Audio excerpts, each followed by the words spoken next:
means that we're closer to the sun, which means that there's more sun exposure for all of us and our animals. Now, you and I can put on sunglasses to keep our eyes protected, but our sea lions can't quite wear sunglasses. So during our shows and training sessions, we always try our hardest to keep our animals out of the sun and under our shade structures. Can you open my sunglasses? Now, Gunny here is a part of a group of animals called pinnipeds, which is basically a fancy word, meaning that they have flippers for feet. Pinnipeds are carnivorous, and in addition to sea lions, also include seals and walruses. Here at Denver Zoo, we actually house two different species of pinnipeds, our California sea lions like Gunny and our harbor seals. Our harbor seal pool is on the other side of this pool, so if you go over there after the show, you may have to look pretty hard to find our seals, because they can actually hold their breath for up to 30 minutes. Now, some things we get asked often is how we could tell our seals and sea lions apart. And there are a few differences that you can easily learn. So, if you take a look at Gunny's coat, you'll see that he's a solid brown color. Our harbor seals are actually a leopard print, meaning that they look spotted, and they're a combination of browns, blacks, whites, and grays. Another difference is that while our sea lions like Gunny have external ear structures like you and I do, our seals have internal ear structures, and all you'll be able to see are little pinholes on the side of their head.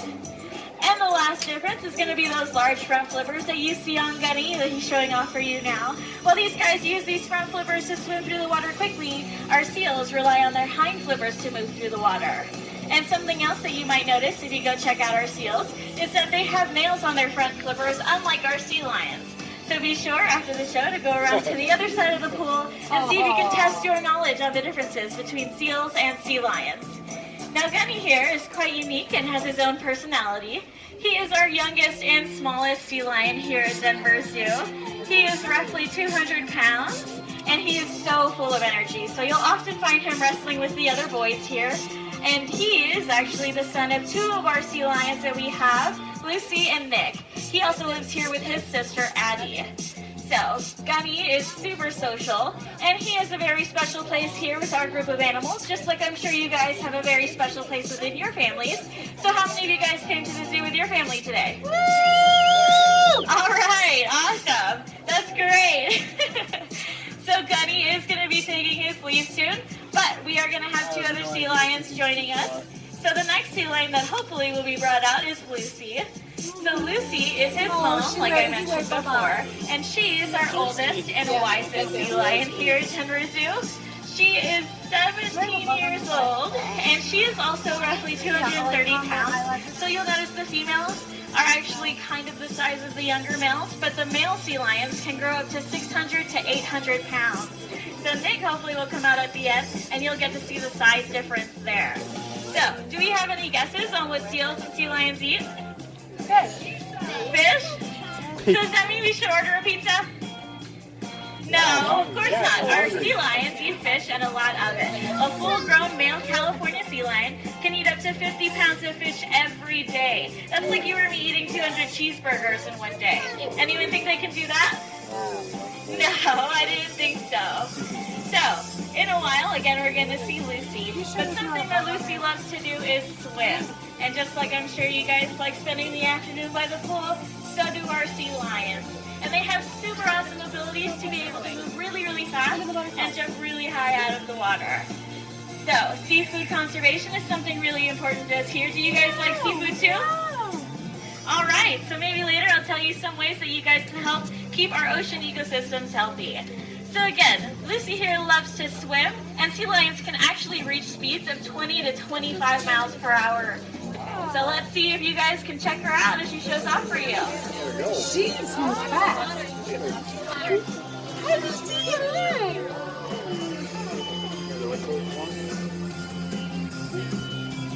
All right, can you guys give her a round of applause for that? So that's actually 5 times faster than the fastest Olympic swimmer. So something that you'll notice is this habitat is built for our animals like Lucy. So you'll see various rocks around the exhibit, and the pool down near me is actually 12 feet deep.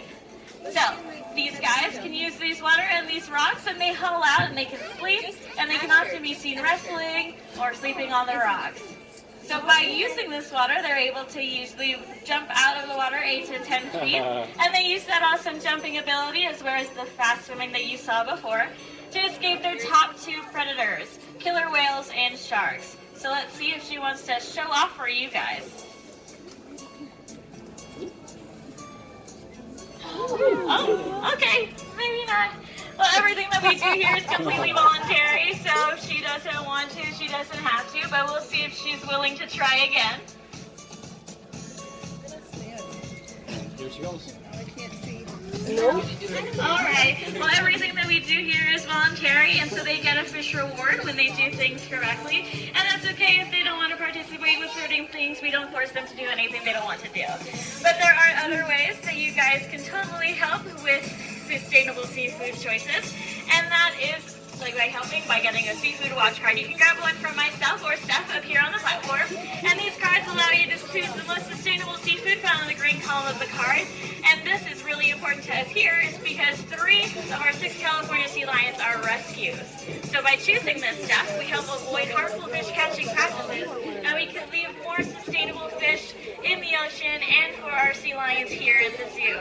And it helps with other animals as well, because with the harmful fish catching practices that are usually found in the red column, it can get other animals entangled and things like that as well. So we do have some of the rescues here that were stranded because they were malnourished, and some of them were also entangled. But Nick is going to be coming out soon, hopefully, and Nick is our big guy, so right now he weighs 650 pounds. So that's a big difference compared to the other 2 that we've seen so far. And Nick has a super unique story as well. Nick was found when he was stranded on the Pacific coast. He was just a day old, and after a 24-hour watch in which Mom unfortunately didn't come back, rehabilitators took him in, and they were trying to get him back into good health, which they did. But unfortunately, he became a little too used to humans, and it was decided that it would be in his best interest to live in the zoo, and we were lucky enough to have him join us here in Denver. So here he is now. You can tell that he is much bigger than the other 2. So for those of you that don't like seafood, there are other ways that you can help protect our oceans and keep our ocean ecosystems healthy. And something super easy that you can do is recycle. And by recycling, we keep that plastic out of the ocean, which these guys can confuse for food or get entangled in sometimes. But Nick here is going to show you how you can recycle. All right, can you guys give him a round of applause for that? Woo! So recycling is so easy, even our sea lions can do it. All right, so you guys learned a lot today. And if you want to teach others some of the things that you learned here today, make sure you come see me or Steph up here on the platform. We also have free Pinniped trading cards. These cards are of our Denver Zoo Pinnipeds, and we have 3 different ones, so you will have to come to another show to collect them all. But just by coming out to the zoo today, you guys have helped our animals and help support all the hard work that we do every day, and Nick is so excited about it. And so, by doing this, you guys can do lots of stuff. He's so happy that you came out today. All right, so Nick is going to be taking his leave soon. Yeah, he's a little sad about that because he loves it out here. But I'll be staying up on mic to answer any questions that you guys might have. So if you head down this way, you can ask me, and I'll answer your questions with no problem. But if you are going to be headed out, we hope you have a fantastic rest of your day here at Denver Zoo. And so, thanks everybody. Si ustedes tienen preguntas, pueden venir conmigo a preguntarlas y me da mucho gusto contestarlas para ustedes. También tengo las cartas en español, pero si se van, esperamos que ustedes tengan un buen día aquí en el zoológico. Muchas gracias por venir. Look at the weight behind him on his hands. It's so big. He's like, oh yeah. He's in the water. Maybe he'll swim down here. Wow, that's a lot. That's 3 of the little guys. He's up there, maybe.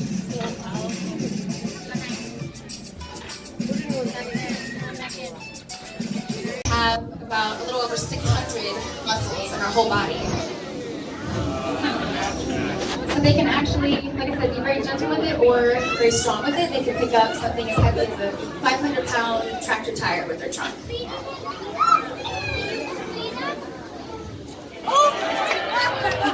Yep, you guys can clap. All right, so a little bit about what Mora is doing right now. So she's training with Billy here using operant conditioning and focusing on positive reinforcement. So that's what we use zoo-wide here is the positive reinforcement. So what she's going to do is ask for a behavior like trunk up. And then because Billy knows that, he's hopefully going to give that trunk up.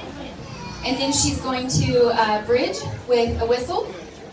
and then give some food. So that bridge is letting Billy know, I did the right thing, I'm gonna get food, and I'm gonna continue doing that to get that food again. So the training that we do here at the zoo is all for veterinary purposes. So we'll do it to train them to allow us to see different body parts. We'll also do it for vaccination injections, blood draws, to allow us to clean wounds. We clean out Billy's tusk 3 times daily, and that's all due to the training that we've done here at the zoo.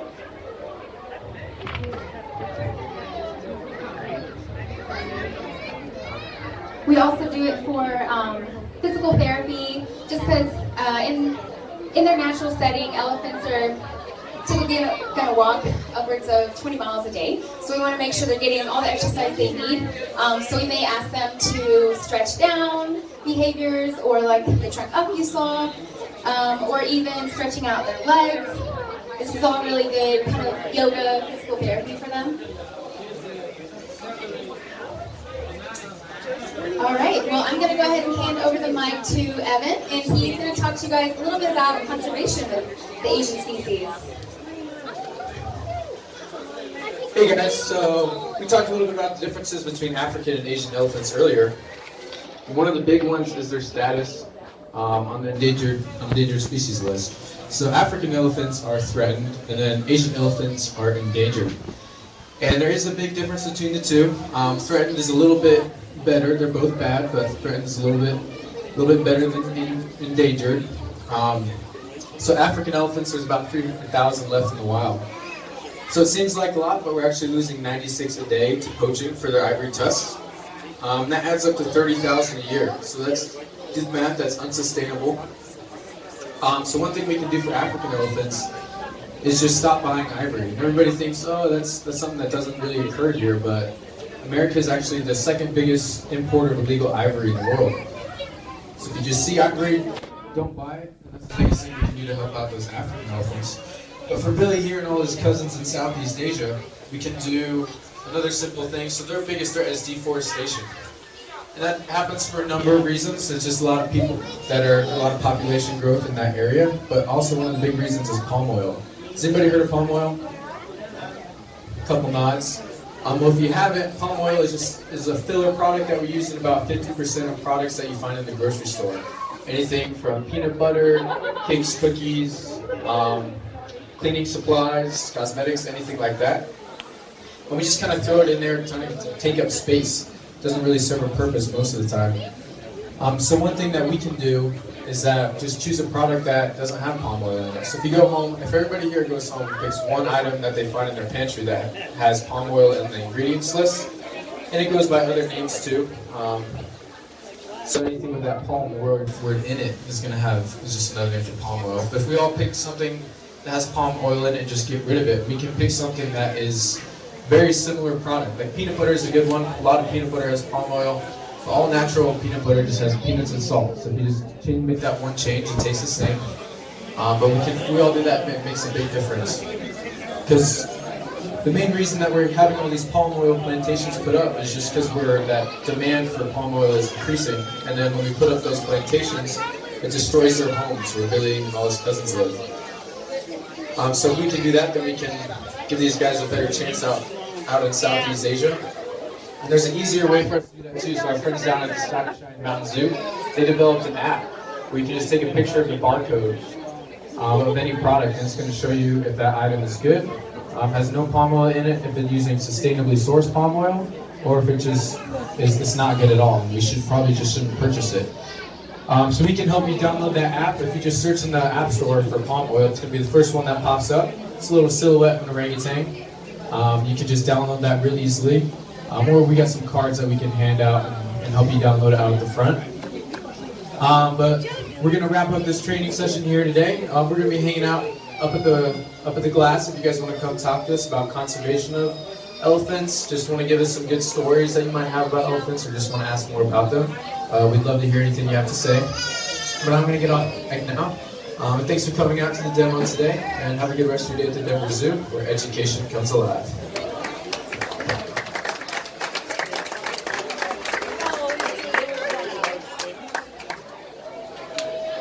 on the map and see when the next seal show. How was it? What did you think, Jay? You have a very cute baby. What did you guys think? What did you guys think of the show? I don't know how to see. It's good. What did you guys think? What about you, Autumn?